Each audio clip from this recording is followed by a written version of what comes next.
14장 보겠습니다.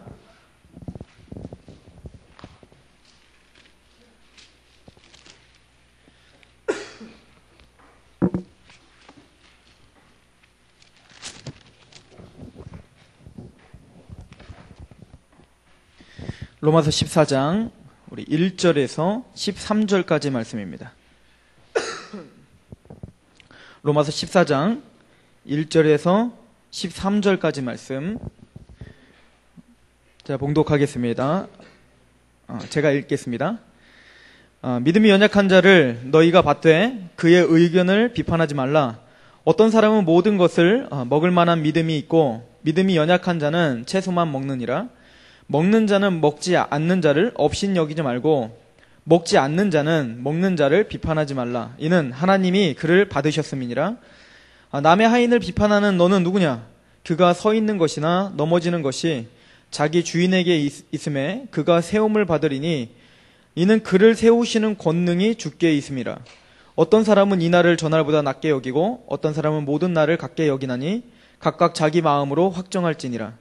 나를 중히 여기는 자도 주를 위하여 중히 여기고 먹는 자도 주를 위하여 먹으니 이는 하나님께 감사하며 먹지 않는 자도 주를 위하여 먹지 아니하며 하나님께 감사하느니라. 우리 중에 누구든지 자기를 위하여 사는 자가 없고 자기를 위하여 죽는 자도 없도다. 우리가 살아도 주를 위하여 살고 죽어도 주를 위하여 죽나니 그러므로 사나 죽으나 우리가 주의 것이로다. 이를 위하여 그리스도께서 죽었다가 다시 살아나셨으니 곧 죽은 자와 산 자의 주가 되려 하심이니라. 내가 어찌하여 내 형제를 비판하느냐? 어찌하여 내 형제를 업신여기느냐?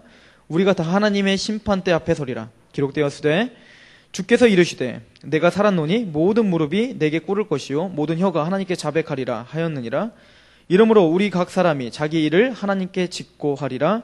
그런즉 우리가 다시는 서로 비판하지 말고 도리어 부딪힐 것이나 거칠 것을 형제 앞에 두지 아니하도록 주의하라. 아멘. 오늘 로마서 14장 1절에는 이렇게 말합니다. 믿음이 연약한 자를 너희가 받되 그의 의견을 비판하지 말라. 믿음이 연약한 자, 지금 두 부류로 나눠요. 믿음이 연약한 자가, 교회 안에는 믿음이 연약한 자가 있고 믿음이 강한 자가 있다라고 말을 하고 그 내용에 대해서 쭉 설명을 합니다. 오늘 핵심적인 내용은 믿음이 연약한 자를 너희가 받고 그의 의견을 비판하지 말라. 우선 타인을 비판하지 말라. 특별히 형제들끼리 우리 교회 안에서 비판하는 것들을 멈추라 이렇게 이야기를 하고 결론적으로 13절에 이렇게 말합니다. 그런즉 우리가 다시는 서로 비판하지도 말고 도리어 부딪힐 것이나 거칠 것을 형제 앞에 두지 말라. 비판만 할 것이 아니라 이 사람들을 비판하는 것을 그만두는 것뿐만 아니라 적극적으로는 타인에게 내가 비판받을 만한 것들을 어떻게 하라는 거예요? 제거하라는 거예요. 이 두 가지에 대해서 오늘 성경은 이야기하고 있습니다. 자, 우리가 로마서를 쭉 보고 있는데 지금까지 로마서 12장부터 우리가 그리스도의 삶에 대해서 지금 배우고 있지 않습니까? 우리가 예수 그리스도로 말미암아 구원받은 자로서 마땅히 이렇게 행하라 라고 할 때 예배자가 되라. 그죠? 우리가 거룩한 산제물로 살아라. 산제물로 우리의 몸을 드려라. 이렇게 이야기를 하고 그 산제물로 드리는 내용들, 구체적인 내용들을 지금까지 쭉 이야기해주고 있습니다. 그런 과정 가운데 결론적으로 그런 율법들을 지키라는 얘기잖아요. 하나님의 율법과 예수 그리스도께서 우리에게 전해주신 율법을 지키는데 그 율법을 지킬 수 있는 핵심적인 원동력이 뭐라고 했습니까? 첫 번째는 사랑입니다. 두 번째는 뭐죠? 종말론적 삶이라고 했습니다. 즉 우리가 사랑이 있으면 율법은 사랑의 완성이다. 이렇게. 사랑이 율법의 완성이죠. 자, 사랑은 율법의 뭐예요? 완성이라는 거예요. 누군가를 지극히 사랑하면 우리는 어떻게 하는 거예요? 율법을 지켜야지. 저 사람한테 이걸 해줘야지. 이런 것을 논리적으로 따지기 전에 우리는 먼저 뭐 하고 있는 거예요? 사랑하면, 가슴이 사랑하고 있으면 우리는 이미 행동하고 그때 생각하는 거예요. 이해가십니까? 그러므로 율법보다 먼저는 뭐예요? 사랑이라는 것입니다. 그래서 하나님께서는 우리들의 요구할 때 율법을 먼저 제공하셔서 율법을 지켜라 라고 먼저 이야기하시는 것이 아니라 예수 그리스도를 내어주셔서 구원시켜 주시고 그리고 뭐 어떻게 하십니까? 율법을 제시해 주시는 겁니다. 이해가십니까? 이스라엘 백성들이 홍해를 건너는 엄청난 구원의 역사를 체험하고 뭘 주시죠? 율법을 주시는 것처럼 하나님께서는 예수 그리스도로 말미암아 우리가 구원을 받았다는 엄청난 감격 가운데 있는 우리들에게 이제는 우리가 어떻게 해야 됩니까? 이 하나님이 나를 이렇게 사랑해 주셨는데 내가 어찌하면 좋습니까? 라고 할 때 너희 몸을 거룩하게 산제물로 드려라 라고 하는 요구가 진행되는 것입니다.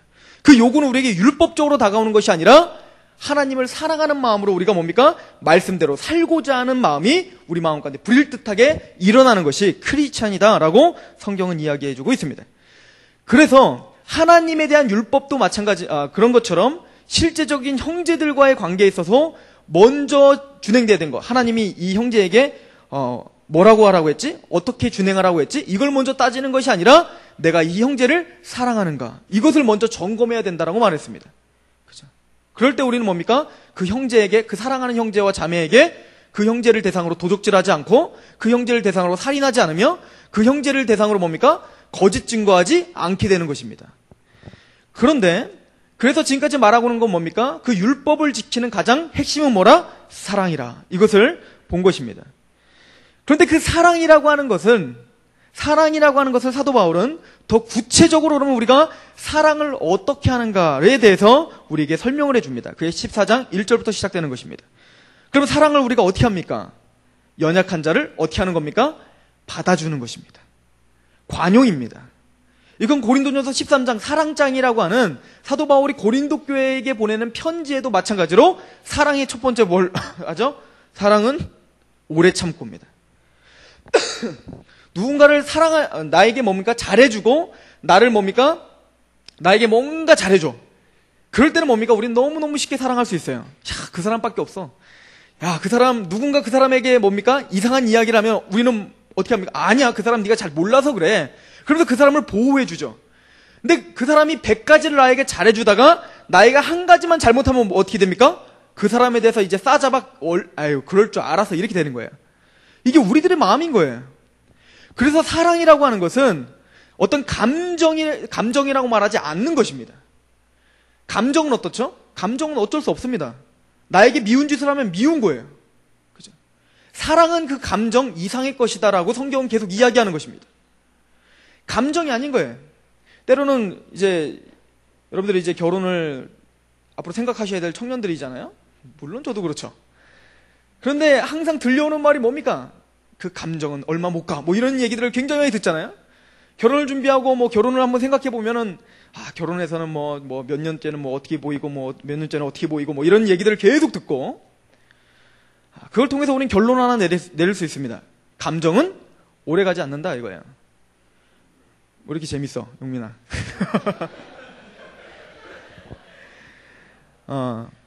그럼에도 불구하고 그렇다면 부부끼리 감정이 없어졌다고 해서 그러면 그게 사랑이 아닙니까? 아니에요. 거기서부터 진짜 사랑을 하기 시작하는 거죠. 어떤 사랑입니까? 성경에서 우리에게 제시해주는 그 사랑들을 이제부터 뭡니까? 실천하며 살아야 되는 것입니다. 오래 참는 겁니다. 안 입고 와요. 보면 너무너무 기가 막혀요. 그냥 나도 한 대 때리고 싶죠. 그런데 그걸 오래 참는 거예요. 받아주는 거예요. 그리고 뭡니까? 인정해주는 거예요. 성경은 이것을 사랑의 첫 발자국이라 이렇게 이야기를 하고 있습니다. 그래서 우리가 말로만 형제를 사랑합니다 라고 하지만 실제적으로 우리가 사랑한다면 제일 먼저 우리가 형제를 사랑합니까? 여러분들 형제 사랑하십니까? 더 나아가서 여러분들 하나님을 사랑하십니까? 뭐예요 이거? 여러분들 하나님 사랑하십니까? 아멘? 우리 하나님을 사랑한다고 고백하지 않습니까? 그런데 우리는요 놀랍게도 하나님을 대상으로도 하나님을 용납도 못해요. 우리는 무슨 얘기인지 아십니까? 이게 꼭 신성모독인 것 같고 굉장히 제가 말을 실수한 것 같지만 실제적으로 우리는 그렇다는 것입니다. 우리는 이 부분을 심각하게 한번 생각해 보실 필요가 있어요. 우리는 하나님에게 기도를 합니다. 하나님에게 하나님이 우리에게 뭔가 잘해주고 내일이 뭔가 풀려요. 이야 이거 하나님의 뜻이네 이렇게 해서 뭔가 갑니다. 그런데 갑자기 뭔가 이 하나님의 뜻이라고 생각해서 막 진행하고 있는데 어려운 일이 닥치기 시작하면 어떻게 합니까? 우리는 벌써 하나님에 대한 원망이 나오기 시작합니다. 그리고 고민되기 시작하죠. 하나님 나에게 주셨던 첫 번째 약속은 어떻게 된 것입니까? 그죠? 하나님을 대상으로도 오래 참지를 못하는 게 우리입니다. 이해 가십니까? 그러니 보여지는 형제 얘기는 얼마나 더 빠르게 우리가 판단하고 얼마나 더 빠르게 그를 원망할까요? 이런 부분들은 우리 교회 안에서뿐만 아니라 바깥에서도 얼마든지 볼 수 있습니다. 그죠? 제가 그랬던 것 같아요. 제가 학교를 다닐 때 제가 이제 고집이 굉장히 셌습니다. 제가 그 위로 누나만 셋이고 제가 막내잖아요. 그러니까 고집이 무지하게 센 거예요. 뭔가 아버지한테 뭔가 사달라고 그러면 안 사주면 그때부터 이제는 저희 자전거 가게에서 이제 아버지가 출근할 때 같이 졸졸 따라서 출근해서 뭐 어리니까 내가 뭐 출근하는 것도 아니고 학교 가는 것도 아니니까 이제 가게 가는 거죠. 가게 가고 하루 종일 그냥 앉아서 계속 한숨만 쉬고 있는 거죠. 그렇게 다 안 사주는 거예요. 아빠 퇴근할 때 같이 퇴근하죠. 다음날 또 같이 가서 이제 또 그렇게 한숨만 쉬고 있고 3일째 되는 날 아버지가 그래 사줄게. 그리고 이제 사주는 이제 그렇게 엄청나게 고집이 셌던 사람입니다. 근데 그때 제 감정을 생각해 보면요. 저만 그런 건 아닌 것 같아요. 그 감정을 생각해 보면 아버지가 나한테 뭔가 해줄 때는 너무 좋죠. 기분이 좋죠. 역시 우리 아버지가 최고죠. 저는 우리 아버지가 자전거 가게를 하는 것이 너무 자랑스러웠습니다. 왜냐면 제 자전거에 모든 걸 다 달아주시니까요. 왜냐면 제가 돌아다녀야 자전거의 홍보가 되기 때문에 하여튼 새로 나오는 건 무조건 다 달아주는 거예요. 그러니까 티코가 처음 나왔을 때 내 친구들은 항상 그랬죠. 내 자전거는 티코인데 너는 그랜저다. 이렇게. 그러니까 그럴 때는 우리 아버지가 너무 자랑스럽고 나는 아버지의 아들로 태어난 게 너무나 기쁜 거예요. 그런데 그때 전격 제트 작전이라고 하는 영화를 할 때 키트가 항상 유행해서 그때 원격 조정하는 키트가 10,000원짜리가 팔았어요. 그 당시에 10,000원이 꽤 큰 돈이잖아요. 그런데 그게 너무 사고 싶으니까 아빠한테 사달라고 했습니다. 아빠한테 요구를 했죠. 근데 아버지가 안 된다는 거예요. 그때부터는 어떤 마음이 들죠? 이야, 삐지는 거죠. 그죠? 말 그대로 삐지는 거예요. 아니, 아빠가 돼가지고 왜 이런 것도 안 사주냐 이거야. 나를 사랑한다고 하면서 다 거짓말이라는 거죠. 이게 어린아이의 어떤 그 감정 아닙니까? 그런데 그런 감정을 우리는 정직하게 살펴보면 하나님 앞에 그렇게 서 있지는 않은지 우리는 점검해 볼 필요가 있습니다. 그리고 이것은요, 더 나아가서 보여지는 형제에게 그대로 드러나는 것입니다. 그래서 우리는 판단하기가 쉽습니다. 오늘 특별히 비판하지 말라라고 이야기를 하면서 그 비판하지 않는 그 실제적인 예화를 듭니다. 그거에 대해서 뭐라고 말하냐면 약한 자와 교회 안에는 약한 자와 강한 자가 있다 이렇게 이야기합니다. 그 약한 자는 어떤 사람이냐면 2절에 봤더니 어떤 사람은 모든 것을 먹을 만한 믿음이 있고 믿음이 연약한 자는 채소만 먹느니라. 채식주의자는 약한 자고 육식을 먹는 사람은 강한 자고. 육식을 먹으니까 강할 거 아니에요? 이런 말은 아니죠. 여기서 약한 자라는 건 무엇을 얘기냐면 여러 가지 학설이 있습니다. 첫 번째는 이것은 아마 고린도 교회에 보냈던 편지와 비슷한 걸 것이다 이렇게 생각하는 것입니다. 그래서 그 당시에는 이제 이방인들 중에 그 이방인들은 이제 그 우상 숭배를 할 때 이제 제사를 드리잖아요. 똑같은 제사를 드리고 그 제물로 썼던 것을 가지고 이제 시장에 팔아요. 그러니까 좀 싼 값에 팔겠죠. 그러니까 보통 사람들은 뭐예요? 시장에서 사면 거의 대부분이 어때요? 우상 제물. 그러니까 일부러 더 비싼 값을 주고 사지 않는 이상은 거의 대부분 어떻게 되는 거예요? 우상에게 한번 절했던 고기들을 먹게 되는 경우가 굉장히 큰 겁니다. 그러다 보니까 채식만 하는 거예요. 왜죠? 우상 제물을 먹으면 뭔가 부정 탄다 어떤 그런 느낌이 드는 거겠죠. 부정이 탈 것 같고 그런 느낌이 들어서 먹지 않는 것입니다. 근데 실제적으로 여러분들이 예수님을 믿고 그 우상 제물에게 절했던 그 음식을 먹는 것이 여러분들 더럽힐 수 있나요, 없나요? 더럽힐 수 없다가 사도 바울의 결론인 거예요. 그럼에도 불구하고 이 사람들은 뭐예요? 그것이 두려운 겁니다. 그래서 어떻게 합니까? 그 우상 제물과 관련된 그 고기를 먹지 않겠다. 이렇게 되는 거죠. 왜요? 그러다 보니까 자기만 그렇게 안 먹으면 좋겠는데, 그런데 또 믿음이 강한 자, 여기서 또 강한 자라고 하는 개념은 뭡니까? 그걸 아무렇지도 않게 먹는 거예요. 왜죠? 내가 이걸 먹을 때 이게 무슨 귀신이 나를 뭐 어떻게 더럽히냐 이거예요. 나 하나님의 사람인데, 난 구원받은 자인데 예수 그리스도로 말미암아 모든 저주가 끊겼고, 그러므로 이제는 나는 정죄함이 없고, 그러므로 우상제물, 이게 뭐 보여지는 그 진짜 신도 아닌 그 우상제물에 절한 것이 무슨 상관이냐? 담대하게 고기를 먹는 겁니다. 그런데 고기를 먹고 있으니까 고기를 안 먹는 사람은 그걸 볼 때 어떤 마음이 들까요? 저거 봐. 그렇게 기도 열심히 했더니 저 고기 먹는 거 봐. 우상제물에 참여하고 있네. 이런 식으로 뭐예요? 비판하기 시작한 겁니다. 그러다 보니까 그 믿음이 강하다라고 생각한 사람들은 어떻게 비판할까요? 아이고, 진리도 몰라갖고, 믿음도 약해갖고, 이런 식으로 어떻게 합니까? 그들을 이제 내리 깔아보는 거야. 우리는 믿음이 강해서 먹는 건데 너희들은 그것도 모르냐? 그러면서 어떻게 됩니까? 분열이 생기기 시작하는 겁니다. 이렇게 이야기를 하는 경우도 있고요. 또 한 경우는 뭐냐면 이것은 아마 유대인들을 가리키는 것일 것이다. 존 스토트 목사님 같은 경우는 유대인들을 가리키는 것일 것이다. 이렇게 이야기를 합니다. 왜 그러냐면은 여기서 먹는 것이라고 할 때, 모든 고기들이라고 할 때 아마 유대인들에게는 이제 부정한 음식과 정한 음식, 또 이제 사도행전에 보면 초대교회 가운데 첫 번째 공회를 열었잖아요. 공회를 열어갖고 어떻게 했죠? 피채 먹지만 말고 이제 부정한 음식도 먹어도 된다라고 우리 정하자. 그러므로 유대인들 중에, 유대인 개종자들 중에 지금까지 유대인으로서 지켰던 그 어떤 그 틀이 있잖아요. 그 틀에서 벗어나지 못하고 뭡니까? 아직도 율법에 얽매여서 고기를 먹는 것이 약간 거리낌이 되는, 그렇다고 해서 이 사람들은 구원받지 않은 자는 아닌 거예요. 구원은 받았지만 그래도 왠지 찝찝한 거 있잖아요. 그죠? 예를 들어서 여러분들 유교 집안에서 막 그렇게 막 진짜 진지하게 막 제사를 드리고 이런 집에서 여러분들이 구원을 받았어요. 구원을 받고 예수님을 믿고 보니까 제사 음식을 먹는 것, 이것조차도 어때요? 그 사람들 진지하게 절하고 있는 걸 봤더니 진짜 귀신에게 절하고 있는 것들에 대해서 굉장히 거부감이 있는, 그래서 막 그것들을 막 뒤집어 엎고 막 이랬던 신앙을 갖고 있어요, 이 사람은. 그런 상태인데 상록교에 왔더니 제사 음식도 먹고 막 이런 걸 봤어. 그럼 이 사람이 시험 들겠어요, 안 들겠어요? 들겠죠. 이거는 구원 받았느냐 안 받았느냐의 문제가 아니라 그 삶의 방법인 거예요. 이해가시죠? 그런데 거기에 얽매여서 서로를 어떻게 하고 있는 겁니까? 정죄하고 비판하기 시작하는 것입니다. 이것은 유대인들일 경우는 그 밑에 절과 이제 연결이 되겠죠. 5절 한번 읽어볼까요? 5절 14장 5절. 다른 예를 또 하나 듭니다. 시작. 어떤 사람은 이날을 저날보다 낮게 여기고 모든 날을 같게 여기나니 각각 자기 마음으로 확정할지니라. 그래서 어떤 절기나 어떤 그 안식일이나 어떤 날짜 이런 거에 막 얽매여. 왜냐면은 유대인들의 어떤 그 체질 자체가 어떤 날짜를 지키고 절기를 지키고 그 날이 중요하잖아요. 그죠?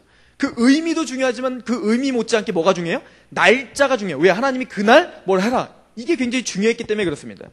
그러다 보니까 이제 예를 들어서 우리가 쉽게 한번 예를 들어서 여러분들 일요일 날 꼭 예배를 드려야 되나요? 일요일 아니면 하나님이 진노하시고 막 심판 내리시나요? 헷갈립니까? 만약에 우리가 다른 선교지를 갔어요. 선교지를 갔더니 거기는 일요일이고 뭐고 없어. 항상 일해. 근데 거기 봤더니 화요일 날 얘네는 모든 국민이 다 쉰다고 한번 쳐보세요. 화요일 날 모이기가 제일 쉬워. 그러면은 우리는 언제 드릴 수 있어요? 화요일 날 하나님을 기념하고 예수 그리스도를 기념할 수 있어요, 없어요? 있지요. 그런데 우리가 한국에서 우리가 일요일 날 예배 드렸던 그 토대를 그대로 가지고 그 외국 선교사로 갔더니만 지금 어떻게 하고 있어요? 일요일 날 예배 나오라 그랬더니 그때는 다 직장을 나가고 안 나오는 거예요. 그리고 화요일 날 자꾸 만나자고 하는 거예요. 그런데 어때요? 그게 자꾸 양심의 거리낌이 되는 거죠. 안 돼. 일요일 날이 주님의 날이란 말이야. 그러면서 화를 내고 그 사람들 정죄하고 이러면 된다, 안 된다? 안 된다는 거예요. 여러분들 정확하게 아셔야 됩니다. 여러분들이 주일날 하루를 거룩하게 하나님 앞에 이렇게 빼내는 것. 자, 우리가 안식교를 이단이라고 합니까? 아니라고 합니까? 이단이라고 하죠. 안식교가 이단이라고 하는 것은 단순히 그 사람들이 토요일날 예배를 드리기 때문에 이단이라고 말하지 않습니다. 이해가세요? 토요일날 그 사람들이 예배를 드리기 때문에 우리는 일요일날 예배 드리는데 걔네는 토요일날 예배 드리니까 걔네는 이단, 이렇게 말하는 게 아니라고요. 우리가 이단 정죄할 때. 그런데 그 사람들은 뭡니까? 토요일 날만이 안식일, 성경에 말하는 안식일이기 때문에 그때 지키지 않는 자들은 뭡니까? 결과적으로는 나중에 그 모든 교리들과 이렇게 결부지어서 사탄의 종교다, 이렇게 돼버리는 거예요.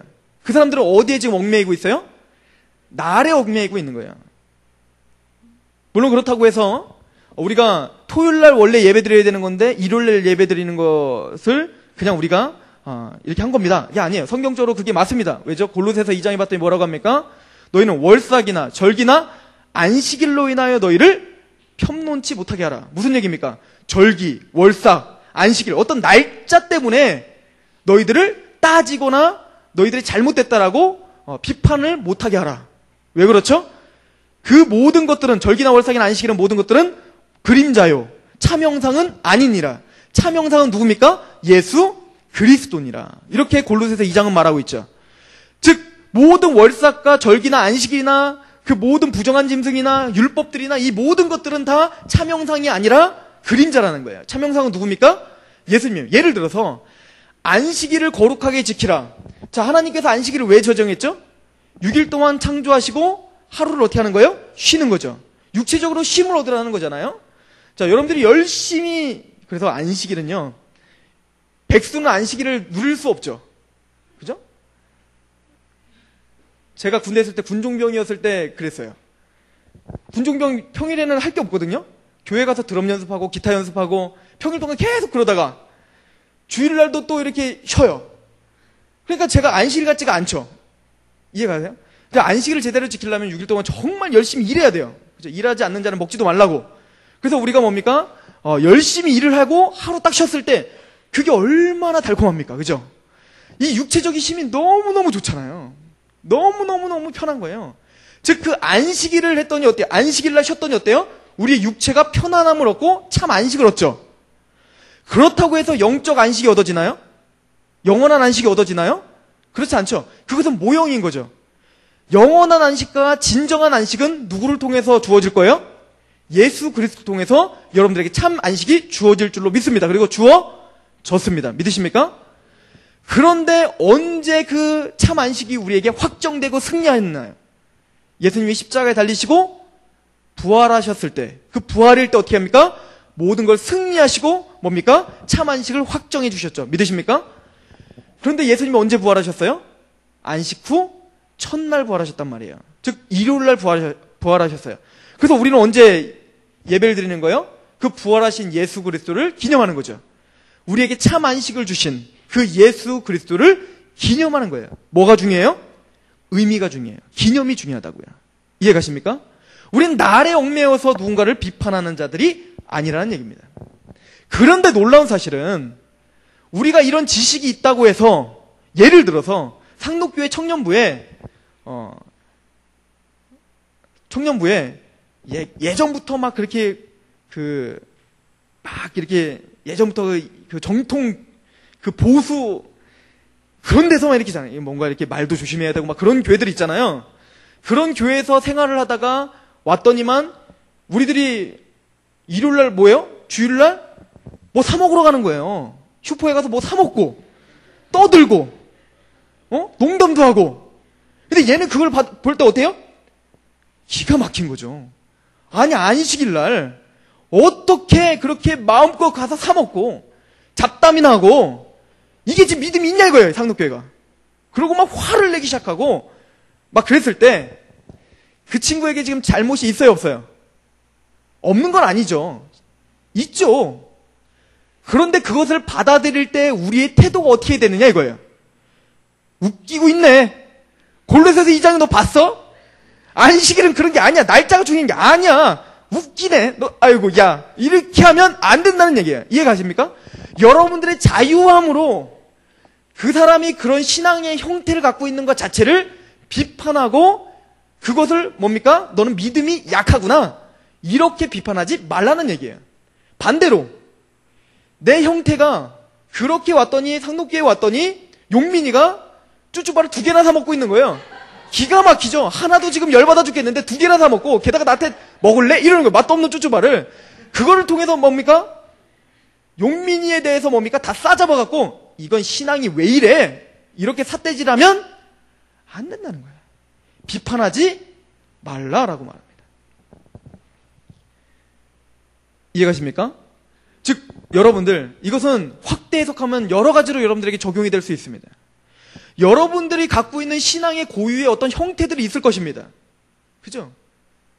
여러분들은 어떤 사람은 정말 정직하고 그리고 뭔가 이렇게 FM만 추구했던 그런 가정 환경과 그런 교회에서 자라서 뭔가 예배 분위기나 또 강대상에 올라갔더니 강대상에 올라가는 목사님들이 항상 이렇게 뭔가 가운을 입고 엄숙하고 이런 게 예배라고 생각하고 있었는데 상목교회 왔더니 목사님이 가운도 안 입고 그냥 넥타이만 메고 이렇게 정장 입고 와갖고 얘기하고 가끔 손도 집어넣으시고 그런 걸 보면서 힘들어하고 정지하고 비판하고 그럴 수 있을까요? 없을까요? 있는 거예요, 우리들은. 그죠? 그러나 지금 성경은 그것을 경계하고 있는 것입니다. 나랑 설사 믿음의 형태가, 신앙의 형태가 다른 사람이 보일지라도 그 사람을 어떻게 해야 된다는 거예요? 받아주라는 거예요. 순복음교회에 있던 어떤 형제가 우리 교회에 왔어요. 왔더니 그 형제가 갑자기 기도를 하는데 막 찬양, 예전에 영재 형제 혹시 아시는 분 계시니까 그 형제가 YM 출신 아니고 YM 출신인가 그 형제는 YM 출신인데 꼴통 YM 출신이었어요. 그래갖고 그 형제는 하여튼 찬양할 때 가만히 앉아있으면 안 돼요. 은혜가 안 돼. 그리고 무조건 뻘떡 일어나고 무조건 손을 들고 막 하여튼 그 입신 그 직전까지 가야 이게 뭔가 이렇게 찬양했구나 이런 마음이 드는 어떤 그런 형태에서 왔기 때문에 근데 이제 저쪽 노량진에 있는 어떤 교회, 보수적인 교회에 이제 가서 정 가자마자 이 형제가 일어나갖고 혼자 거의 몇천 명 되는 교회인데 그래서 혼자 막 이러고 했더니 나중에 이단이 아니야 이단? 이렇게 된 거죠. 그런 형태도 있을 수 있어요 없어요? 있는 거예요. 어떤 사람은 막 방언을 엄청나게 크게 해요. 막 그렇게 하지 않으면 이게 막 이게 기도한 것 같지가 않은 거예요. 그럴 때에도 귀가 따갑죠. 봤더니요, 제가 어디에 있을 때입니까? 제가 어디 수련회를 갔는데, 옆에서 이제 기도를 하는데, 제 바로 옆에다가 바로 귀 옆에서 방언을 하기 시작하는데, 그것도 온 힘을 다해서 하시더라고요. 그러니까 얼마나 귀가 아픈지, 그럴 때는 어떻게 하셔야 된다? 귀를 막고 기도하시면 되는 거예요. 이해 가십니까?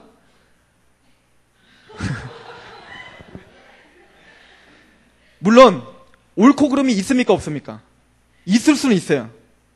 때로는 그 사람들이 뭔가 지식적인 게 모자라서 때로는 어떤 사람들이 나와 맞지 않는데 그 사람이 틀리고 내가 맞을 수 있어요 없어요? 있어요. 그럼에도 불구하고 그것들을 받아들일 수 있느냐? 이것을 우리에게 요구하는 것입니다. 물론 우리가 헷갈리지는 마셔야 됩니다. 사도 바울은 복음에 있어서는 뭡니까? 복음이 좀 틀리고 율법을 지켜야 좀 구원받는 어때? 좀 받아들여. 이런 얘기는 절대 아니죠. 갈라디아서 보세요. 사도 바울은 복음에 있어서는 조금만 복음에 뭔가 곁들이면 어떻게 해요? 저주를 받을지어다 라고 강하게 자릅니다. 이해가십니까? 여러분들은 복음에 있어서는 누구와도 타협하면 안 됩니다. 그게 어떤 누구와도, 그게 목사님일지라도, 그게 어떤 선교사일지라도 복음에 있어서는 말씀에 그대로 정하고 그거와 다른다면 뭡니까? 부딪히셔야 됩니다. 그러나 어떤 생명을 살리고 죽이고 하는 문제가 아닌 이상은 첫 번째는 무슨 태도를 가져라? 용납하고 받아들이는 태도를 가지라. 이 얘기를 하고 있는 것입니다.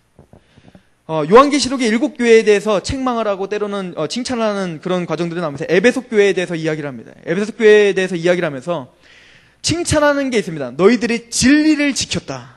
이거에 대해서 칭찬을 하죠. 너희들이 진리를 지키고 타협하지 않은 거에 대해서 그 수고를 안다는 거죠. 그러나 너희들이 무엇을 잃어버렸다? 첫사랑을 잃어버렸다. 그 얘기를 하거든요. 때로는 우리가요, 말씀, 막 그 진리, 이러다 보니까 너무 오버한 나머지 복음이 아닌 것까지도 뭡니까? 다 날카롭게 뭡니까? 하여튼 말씀으로 내가 이걸 봤는데 이게 확정해. 이게 맞아. 그런데 저 사람이 따르게 얘기해. 그러면 그것을 받아들일 수가 없는 거예요. 그런 태도를 어떻게 하라? 버리라는 것입니다. 교회 안에서 우선 그것을 어떻게 하라? 받아들이라는 것입니다. 절대 교회 안에서 부딪히다고 그 사람이 바뀌지 않습니다. 받아들이는 거예요. 물론 이 부분을 저도 잘 못합니다. 저도 못하는 사람 중에 한 사람이에요.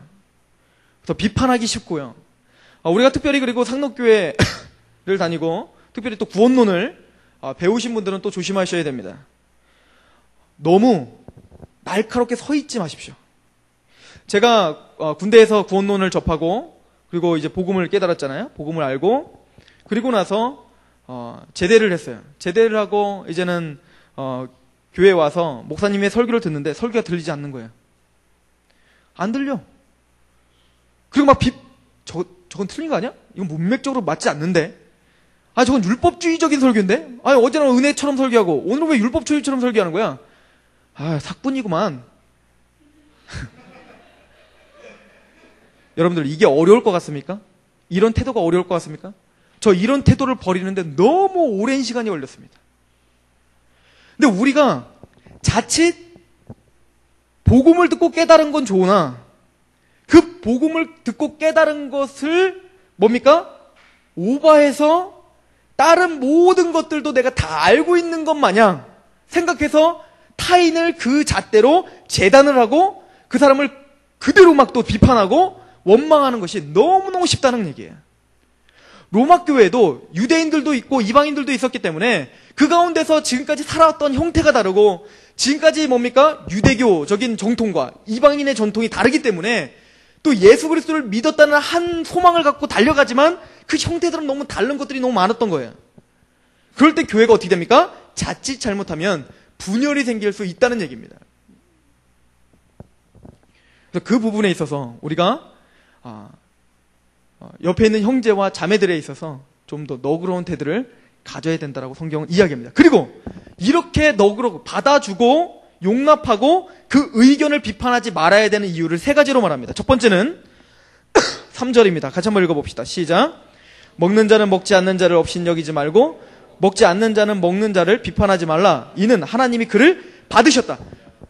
왜 우리가 비판하면 안 되냐면 하나님은 이미 그를 받으셔서 구원을 시켜주신 형제 자매이기 때문에 그렇습니다. 주님께서 그 모든 것들을 아시면서 받아주셨는데 네가 뭐길래 하나님께서 받아주신 주님께서 핏값으로 사주신 그 사람을 비판하고 있느냐 이 얘기예요. 이해가십니까? 너가 하나님보다 더 크냐? 하나님은 아무런 꺼리낌 없이 자기 아들 내어주시기까지 그 사람을 받아주셨는데 왜 너는 받아들일 수 없느냐? 나의 의견이 있을 수 있습니다. 그런데 타인의 의견도 있을 수 있습니다. 때로는 그 의견을 가진 사람들이 많은 의견을 갖고 있는 사람이 있고 소수의 의견을 갖고 있는 사람이 있을 수 있습니다. 그렇다 할지라도 많은 의견을 갖고 있는 사람이 소수의 의견을 갖고 있는 사람들을 매몰차게 배격하면 안 된다라고 말하는 것입니다. 또 소수의 의견을 갖고 있는 사람들은 약간 이제 상처들이 있잖아요. 그죠? 그러다 보니까 어떤 다수의 의견들에 대해서 무조건 반대하면 안 된다는 얘기예요. 서로 받아주라. 왜요? 그 이유 첫 번째 뭐라고요? 하나님께서 그들을 받으셨느니라. 만약에 그래서 루터는 이걸 뭐라고 해석하냐면 만약에 하나님께서 받아주셨는데도 불구하고 내가 그를 심판하고 있다면 그는 뭡니까? 하나님의 심판권을 월권하고 있는 신성모독이다. 이렇게 이야기합니다. 그래서 우리는 오늘 이 구절을 다 읽고 난 다음에 여러분들이 확정하셔야 될 건 뭐냐면 형제를 받아주고 용서하는 삶은 하나님이 보시기에 굉장히 심각하게 여기고 있는 것 중에 하나입니다. 두 번째 우리가 받아줘야 되는 이유에 대해서 이렇게 이야기합니다. 우리 4절 같이 한번 읽어봅시다. 시작. 남의 하인을 비판하는 너는 누구냐? 그가 서 있는 것이나 넘어지는 것이 자기 주인에게 있음에 그가 세움을 받으리니 권능이 주께 있음이니라. 이게 무슨 얘기입니까? 남의 하인을 비판하는 넌 누구냐? 지금 손가락질하고 있는 나는 지금 누구를 비판하고 있는 거예요? 남의 하인을 비판하고 있다. 남의 종을 비판하고 있다.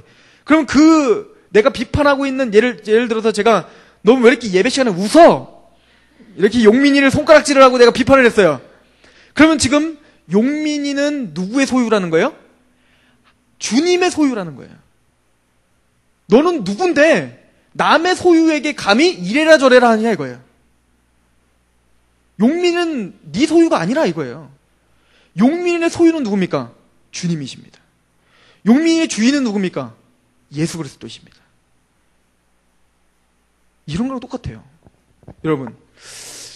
여러분들이 직장 상사가 없잖아요, 여기는. 예를 들어서, 여러분들이 직장 상사가 됐다고 쳐보고, 여러분들이, 이런 거랑 똑같죠? 제가 청년부 안에 이렇게 있는데, 가끔 저한테 이렇게 혼낼 때가 있어요. 청년들이 뒷정리를 안 한다. 왜 이렇게 뒷정리를 안 하냐? 라고 할 때, 그거에 대해서 안타깝죠? 왜 이렇게 뒷정리를 안 할까, 우리는? 그런데도 불구하고, 제일 먼저 딱 생긴 감정이 뭔지 아세요? 내가 야단치고 싶지. 내가 지적해서 우리끼리 빨리 끝내고 싶지. 다른 데서 그걸 지적하는 게 듣기 싫은 거예요. 이게 지도자의 마음 아닙니까? 이해 가세요? 똑같은 거예요. 내 하인이, 내 종이 뭔가를 잘못한 거, 누군가가 잘못했어요. 그런데 그거에 대해서 다른 사람이 막 지적하고, 야, 너는 왜 네 주인은 그렇게 수종을 안 드냐? 네가 뭔데 상관이야, 이거예요. 내 종인데 내가 하라 그랬다, 임마. 그러고는 어때요? 너는 따로 올라가서 너 왜 그랬어? 그렇게 혼내는 거죠. 이해 가십니까? 주님께서 지금 그런 마음이라는 거예요. 이 사람이 지금 틀린 말하는 건 아니에요. 100번 옳은 말이지만 주인이 보기에는 네가 감히 뭔데 내 하인한테 네가 뭐라 그러냐? 내가 뭐라 그러지? 네가 뭔데? 이해 가십니까? 지금 사도 바울은 그런 논의로 지금 하고 있는 것입니다. 네가 뭔데 감히 나의 귀한 종을 손가락질하고 있느냐? 이해 가십니까? 하나님은 지금 주님께서는 남을 판단하는 거, 용서해라, 받아들여라, 이 얘기를, 용서하고 받아들이라는 얘기를 구체적으로 왜 그렇게 하지 않으면 안 되는지를 우리에게 설명해 주고 있습니다. 우리는 여기에 귀를 기울이셔야 될 줄을 믿습니다. 세 번째 이유가 있어요. 세 번째 이유. 자, 보십시다. 우리 7절. 자, 6절 7절 시작. 나를 중히 여기는 자도 주를 위하여 중히 여기고 먹는 자도 주를 위하여 먹으니 이는 하나님께 감사하며 먹지 않는 자도 주를 위하여 먹지 아니하며 하나님께 감사하느니라. 우리 중에 누구든지 자기를 위하여 사는 자가 없고 자기를 위하여 죽는 자도 없도다. 그래서 이렇게 결론을 내죠. 우리 잘 아는 말씀이죠. 8절. 우리가 살아도 주를 위하여 살고 죽어도 주를 위하여 죽나니 그러므로 사나 죽으나 우리가 주의 것이로다. 여러분들이 예수 그리스도를 믿음으로 말미암아 거룩한 산제물로 드리겠다라고 결심하셨습니까? 여러분들 구원받은 사람은 첫 번째로 태도와 동기는 어떻게 되어 있습니까? 내가 어찌하든 먹든지 마신지 무엇을 하든지 하나님의 영광을 위하여 하고 싶은 거예요. 여러분들 그런 마음이 정말 있으십니까? 여러분들이 정말 그런 마음이 있다면 옆에 있는 형제는 그런 마음이 있겠습니까? 없겠습니까? 있다는 얘기예요. 그런데 그 먹든지 마시든지 하나님의 영광을 위하고 싶은 그 간절한 마음은 있는데 그 형태가 어때요? 다르게 나타난 거야. 즉 우리가 그들을 비판하지 말아야 될 이유는 뭐냐면 먼저 그 드러난 그 형태를 가지고 나와 다르기 때문에 비판하기 전에 그들이 진짜 어떤 마음으로 하고 있는가, 그것들에 대해서 먼저 심각하게 생각해 볼 필요는 있는 것입니다. 우리가 가장 어리석은 게 뭐냐면 주님의 일을 하려고 하다가 다투는 겁니다. 그죠? 예를 들어서 비전 트립을 갑니다. 비전 트립을 갈 때 예를 들어서 야, 요번 비전 트립은 이렇게 하지? 아니야, 이게 더 좋은 것 같은데? 아니야, 이게 더 좋은 것 같은데? 아니, 이게 더 좋은 것 같은데? 웃기네. 이러면서 또 이제 막 싸우기 시작하는 겁니다. 그래서 분열이 나고 가지마! 때려쳐! 이렇게 되면 어떻게 되는 거예요? 그렇게 되면 답이 나오지 않는 것이죠. 이해 가십니까? 이렇게 하자는 사람도 뭡니까? 주를 위해서 하고 싶은 것이고, 이렇게 하자는 사람도 뭐예요? 주를 위해서 하고 싶은 거야. 받아들이라는 것입니다. 그렇게 받아들이고 뭔가 들으려고 할 때 뭔가 타협점이 나오는 것이지, 그렇지 않으면 야당과 여당이 되는 거죠. 그렇죠? 저는 뉴스를 보면서, 어떤 정치적인 어떤 뉴스를 보면서 야당이 잘못되고 여당이 잘했고 야당이 잘못되고 이런 것을 논하기 전에 저게 인간이다, 이런 마음이 들어요. 이게 근데 세상에만 나타나나요? 교회 안에도 나타나죠. 그죠? 근데 그런 것들을 어떻게 합니까? 받아들이라 라고 이야기하고 있습니다. 그래서 더 나아가서 이렇게 말합니다. 왜 그러냐? 왜 우리가 그것들을 받아들여야 되느냐? 우리가 사나 죽으나 누구를 위해서 살고 있습니까? 주님을 위해서 살고자 하는 것. 나뿐만 아니라 내 형제도 그렇게 살고 있는데 왜 우리가 이렇게 됐느냐? 우리 7절, 우리 8절, 9절 시작. 이를 위하여 그리스도께서 죽었다가 다시 살아나셨으니 곧 죽은 자와 산 자의 주가 되려 하심이라. 무슨 얘기죠? 여러분들이 사나 죽으나 주님의 것입니다. 난 주님의 것입니다. 난 주님의 영광을 위해 살겠습니다. 난 그럴 수밖에 없는 자입니다. 라고 고백된 이유가 뭡니까? 여러분들이 원래 태어날 때부터 그렇게 헌신된 마음으로 태어나셨어요? 하나님을 애초부터 그렇게 사랑해서 태어난 거예요? 그런 거 눈꼽만지도 관심 없었잖아요. 누구 때문에 우리가 이렇게 변한 겁니까? 누구 때문에 사나 죽으나 주님을 위해서 살고자 하는 마음이 생긴 겁니까? 주님이 우리를 위해서 죽으시고 부활하신 것, 그거 하나 때문에 우리가 이렇게 된 거 아닙니까? 마찬가지로 내 형제가 사나 죽으나 주님을 위해 살겠다라고 그렇게 헌신하고 하나님께 간절한 마음으로 부르짖는 이유가 뭡니까? 나를 위해서 죽으신 것처럼 그를 위해서도 죽으셨기 때문에 그렇습니다. 이를 위하여 그리스도께서 죽었다가 다시 살아나셨다.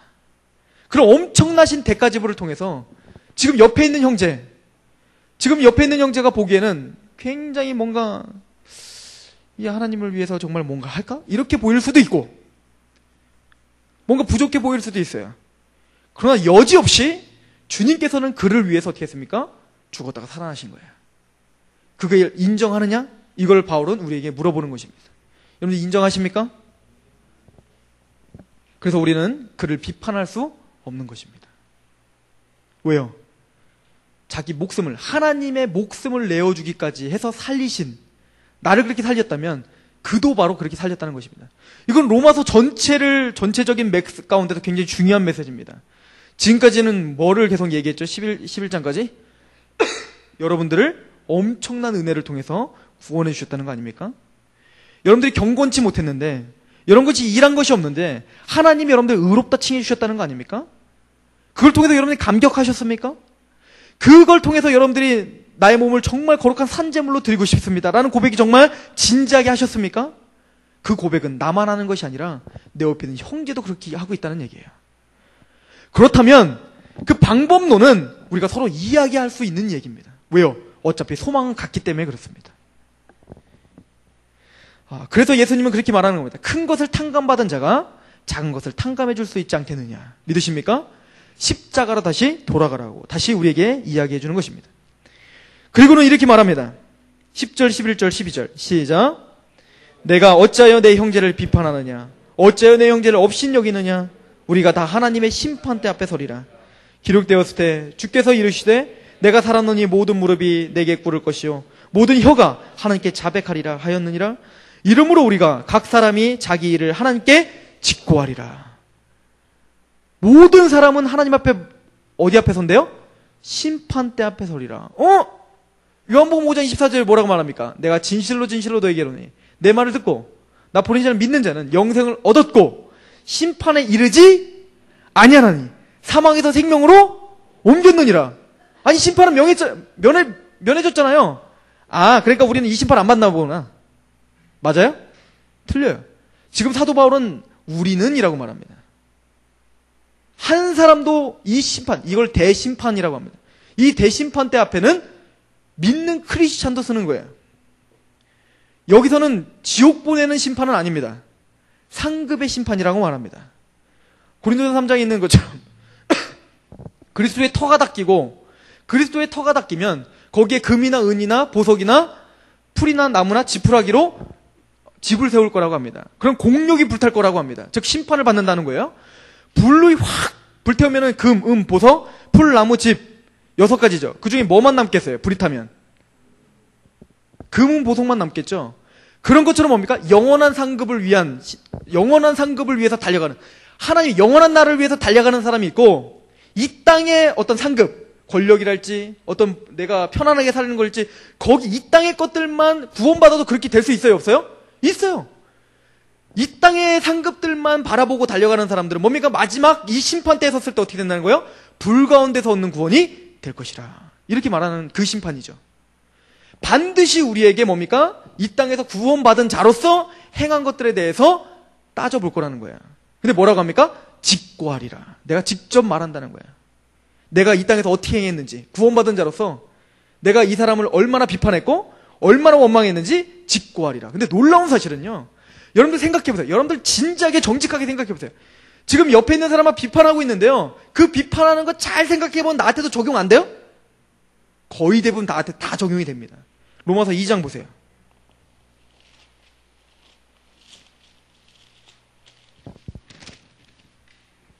로마서 2장 1절 한번 읽어봅시다. 시작. 그러므로 남을 판단하는 사람아 누구를 막론하고 내가 핑계치 못할 것은 남을 판단하는 것으로 내가 너를 정죄함이니 판단하는 내가 같은 일을 행함이라. 이런 일을 행하는 자에게 하나님의 심판이 진리대로 되는 줄을 아노라. 물론 이거는 유대인들에게 이야기하는 겁니다. 구원받지 못한 유대인들에게도 말하는 거지만 실제적으로 우리에게도 적용되는 것입니다. 여러분들 비판하고 손가락질하고 있지만 그거 다 사실은 누구에게 돌아오는 거예요? 이런 얘기 많이 들었잖아요. 손가락질하면 한 손가락은 타인을 얘기하고 있지만 세 손가락은 나를 가리키고 한 손가락은 하나님을 가리킨다고. 이해 가십니까? 사실은 다 뭡니까? 내가 이 사람을 비판하고 있는 거 사실은 내가 다 적용이 되는 거예요. 그러면은 그 비판, 너도 그렇게 비판했잖아. 나도 너 그걸로 정죄하는 거야. 라고 하나님은 그걸 따지고 묻겠다는 거예요. 적어도 사도 바울은요, 그 심판대에 대해서 우리가 정확하게 알 수는 없지만, 상급, 물론 이거 구원에서 떨어지는 심판은 아니지만, 그 상급의 심판을 이야기할 때 우리가 정확하게 어떤, 것은 잘 모르겠어요. 직고한다니까 저는 이렇게는 생각할 것 같아요. 직고하니까 막 얘기를 해요. 사실은 제가 중학교 1학년 때 이런 일이 있었고, 야, 너 저기 3살로 가, 3살로. 이렇게 갈 수도 있겠죠. 하나님 다 기록해 놓으셨으니까. 공의로우신 하나님은 우리에게 다 따지고 묻겠다는 거잖아요.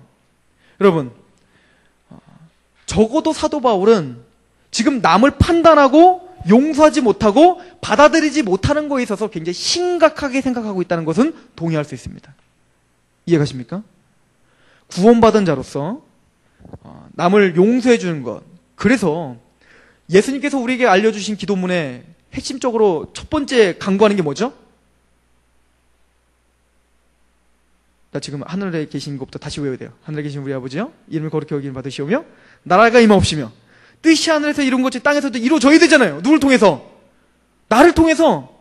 그래서 뭐라고 3가지를 강구하죠? 첫 번째 뭡니까? 일용할 양식을 주옵시고, 그렇죠? 하나님께 감사하죠. 하나님의 힘대로 살 수 있도록 도와주시옵소서요. 두 번째 뭡니까? 죄 지은 자를 우리의 죄를 사해 준 것 아니잖아요. 내가 이렇게 사해 준 것처럼 나의 죄를 사해 주세요. 이거잖아요. 세 가족을 제가 다시 가야 될 것 같은. 무슨 얘기죠? 내가 용서할 수 있도록 도와주시옵소서. 이런 기도입니다. 그래서 우리 크리스찬들이 빠지지 말아야 될 기도 제목 중에 하나는 뭐냐면 타인에 대해서 용서할 수 있는 마음을 허락하여 주시옵소서. 이거는 기도해야 됩니다. 우리의 힘으로 될 수 있는 것이 아닙니다. 믿으십니까? 그래서 저는 가끔 이런 생각을 합니다. 지금 시간이 많이 갔는데 가정교육이 굉장히 중요하구나 이 생각을 많이 했어요. 왜냐면 여러분들 왜 이렇게 말씀을 듣더라도요, 초신자인데 이런 것들이 그냥 적용되는 사람이 있죠. 왜요? 체질 자체가 그런 사람이 있어. 괜찮아요. 이런 사람이 있잖아요. 윤전도사 같은 사람들. 그죠? 그냥, 걔, 이렇게 하는 사람들. 그죠? 이런 사람들이 있는 반면, 신앙생활 굉장히 오래 했지만, 하여튼 까탈스러운 사람이 있잖아요. 하여튼 뭔가 보면 이거 못마땅해. 볼 때마다 하여튼 얘기를 해야지 직성이 풀리는 성격이 있잖아요. 체질 자체가 그래. 그런 사람들은 구원을 받았지만, 하나님의 뜻 가운데 살기가 너무너무 힘들잖아요. 그래서 구원받은 부모가 너무 중요하다는 것입니다. 사실 그런 체질들은 다 어디서 형성이 되죠? 가정에서 형성되는 거예요. 그래서 구원받은 부모가 그 자식을 책임 있게 가르치고 그 책임 있게 그 체질을 잘 형성해 주는 게 너무너무 귀하다는 거예요. 그래서 구원받은 자의 자녀가 귀한 것입니다. 그런데 구원받은 사람의 자녀보다 전혀 교회랑은 상관없는 자녀가 훨씬 더 성품이 더 이렇게 온전해져. 그래서 문제가 되는 거죠. 이해하십니까? 자녀 교육 우리 똑바로 합시다. 즉 그런 것입니다. 즉 하나님은 우리에게 말씀하시되 남을 판단하지 말라 이렇게 계속적으로 이야기합니다. 우리 13장 읽고 우리 마무리 지읍시다. 14장 13절 같이 한번 큰 소리로 읽어봅시다. 시작. 그런즉 우리가 다시는 서로 비판하지 말고 도리어 부딪힐 것이나 거칠 것을 형제 앞에 두지 아니하도록 주의하라. 믿으십니까? 그래서 우리의 태도는 뭡니까? 비판하지 않는 것, 받아들이는 것. 그리고 두 번째, 적극적으로 뭡니까? 내가 이 사람에게, 타인에게 비판거리를 제공하지 말자는 것입니다. 내가 잘못해서 이 사람이 걸림이 되고 뭔가 신앙 성숙에 뭔가 허점이 된다면 우리는 그러니까 자꾸 딴 사람 얘기하지 말고 내가 그렇게 돼야 된다는 얘기예요. 나랑 전혀 다른 형태를 갖고 있고 그 사람이 말씀적으로 보더라도 뭔가 틀려요. 먼저는 어떻게 하라? 받아주고 그 사람에게 뭡니까? 사랑의 마음으로 훈육할 수 있는 그런 태도를 가지라는 거예요. 비판하지 말고. 그런데 또 뭡니까? 그 사람 입장에서는 어떻게 해야 된다는 거예요? 그걸 또 말씀대로 빨리 고치는 거죠. 내가 정말 그런 게 보이면 또 누군가 나에게 비판해요. 그러면 이게 비판하지 말랬는데 또 날 비판하네? 이런 식으로 또 이렇게 서로 싸우지 말고 그런 걸 보일 때 또 우리의 태도는 어떻게 하라는 거예요? 그거를 고치라는 얘기입니다. 그래서 사도 바울은 디모데에게 뭐라고 합니까? 디모데는 이방인이잖아요. 근데 그 디모데에게 유대인에게 할 때 어떻게 하라고 합니까? 할례를 받으라 이렇게 말합니다. 왜죠? 걸림돌이 되지 말자는 것이죠. 그게 진리가 아닌데 그걸로다가 걔네들이 힘들어하면 야 디모데야 너 그거 진리가 아닌 거 알지? 가서 싸워서 이겨라 이렇게 말하지 않죠. 괜히 싸우지 말자 이거예요. 우리는 더 중요한 생명을 살리는 일이 있으니까 그 사람과 뭔가 화목하라.